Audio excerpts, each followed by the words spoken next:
রৌদ্র অনেক তাপ, রৌদ্রের তাপ অনেক বেশি।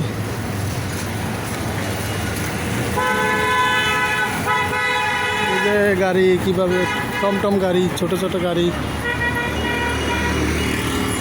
সবাই রৌদ্রের তাপ থেকে, রৌদ্র থেকে সাবধান। ওই রৌদ্র থেকে অনেক হার্টে স্ট্রোক হইতে পারে, হিট স্ট্রোক হইতে পারে, শরীর ঘামায় যেতে পারে, মাথা ঘুরাইতে পারে। সবাই বেশি বেশি করে পানি খাবেন এই রৌদ্রের মধ্যে।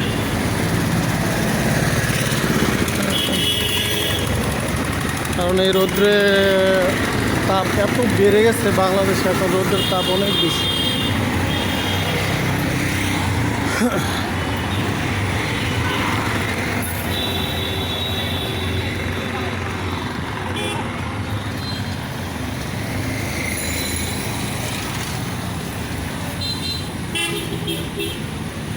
এত বেশি রৌদ্রের তাপ।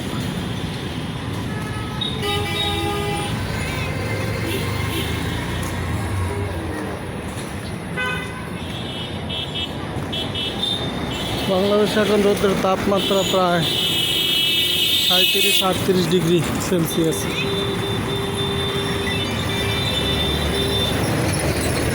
এই যে ছোটো ছোটো গাড়ি, টুনটুনি গাড়ি, চট্টগ্রামের এই যে অক্সিজেনের মোড়ে এইগুলো ছোটো ছোটো গাড়িগুলো এখানে পাওয়া যায়। 3 নাম্বার গাড়ি, 4 নাম্বার বাস, 2 নাম্বার বাস।